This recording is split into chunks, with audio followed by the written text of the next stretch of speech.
Ballooning debts and a looming food crisis await the Marcos administration. A seasoned economist who also served during the Noynoy Aquino presidency is rolling up his sleeve for the daunting task ahead.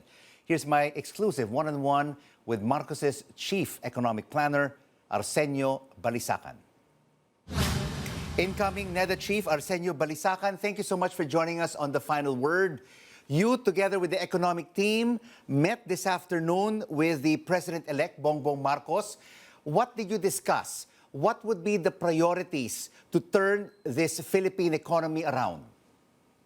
Well, essentially, the main elements of the economic programs that are shaping up, and as you may have already heard from the President, the focus of the efforts in the near term and for the rest of this administration is the creation of jobs, no? And poverty reduction, addressing the many of the issues that are facing our economy and our society. And with your discussion, Sir RC, with the economic team, how do you plan to create new jobs for our kababayans and reduce poverty?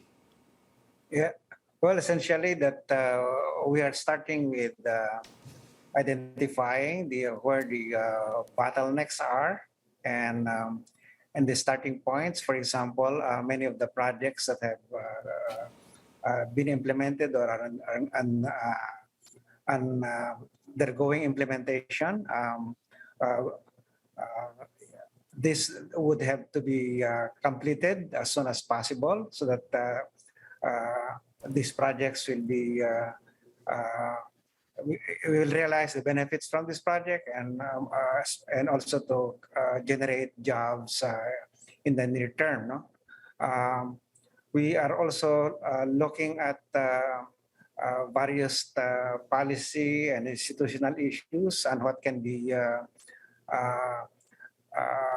reformed quickly and what would be eventually also presented to Congress for legislation so that we can open up the more opportunities for employment as quickly as possible.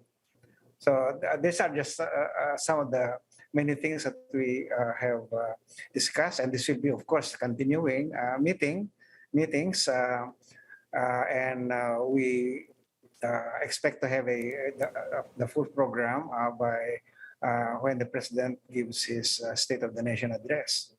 Where do you see currently, Sir RC, the bottlenecks in the system, which should be unclogged to be able to create more jobs and reduce poverty? I think that these issues are well known by the business community, the stakeholders. These are the ease of doing business in particular, the high cost of public and social services, the infrastructure deficits that we have, particularly high cost of energy, the poor state of our internet, telecom infrastructure, and so on. The transport is obviously a key area that we would need also to pay attention to. As you know, we have these current build programs. So we have to ensure that that will be strengthened, reinforced, and corrected if there are some faults that we will see. And so we will examine these different projects to ensure that these are completed. And Sir RC, right now there are brewing plans among key supporters of the President-elect for another stimulus package called Bayan Bangon Muli to basically augment the Bayanihan 1 and 2 stimulus packages of the Duterte administration. Will you support this kind of a stimulus package when we are currently faced with close to 13 trillion pesos in debt? Uh, we obviously will promote any measure that will speed up our transition to post-pandemic development, Rico. Our priority is to ensure that we get out of this uh, recovery and move on to high growth trajectory as early as we can. Now, there are obviously constraints, and including budget constraints, the fiscal bind. But we do think that we can work around that. We can identify ways to address the issue. For example, what projects or programs that can be say reduce insofar as that as these programs objectives to the extent that these are not contributing to the urgent concerns of our economy. So because the country's debt to GDP ratio is now at 63.5%, the international threshold is at 60%. And when I spoke with incoming Finance Secretary Ben Jocto last week, he was concerned about this. Are you? No, we are concerned, obviously, but what I'm saying is that we haven't reached that point where it's sorts of like putting our back against the wall. If you look at the structure of the debt, these are a lot of these are long term, as Secretary Dominguez has pointed out, and a lot of it is domestic debt also. So we have to look into that issue. And as I said, there may be there are obviously other ways of addressing the debt. For example, the president is seeing at public-private partnership as a way of continuing the infrastructure development without requiring too much fiscal infusion, Sir budgetary RC? infusion, if you can get the private sector come in to provide the capital for those projects. Yeah, okay, sir.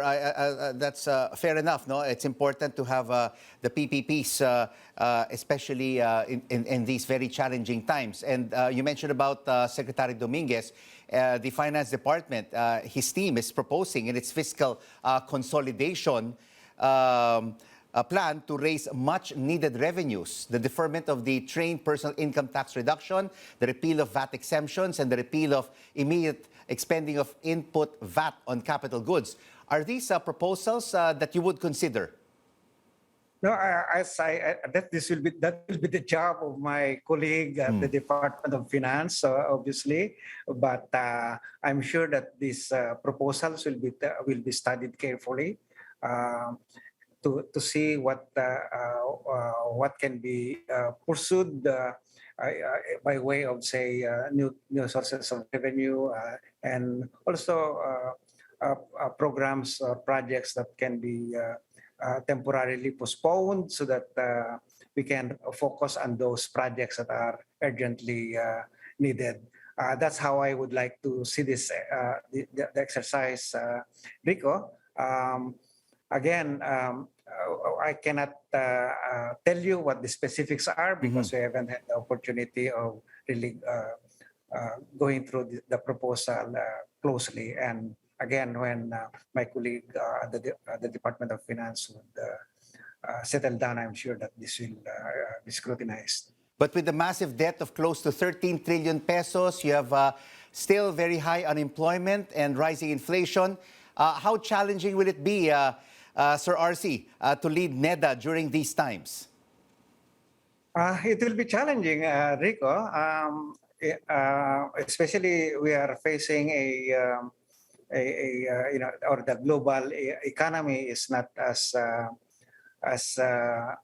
favorable as we would like it to be. As you know, we have looming global food crisis, and and high energy cost. And so these are going to be factored in when we work on our economic agenda for the near term. So it's going to be challenging, but at the same time, these are not insurmountable.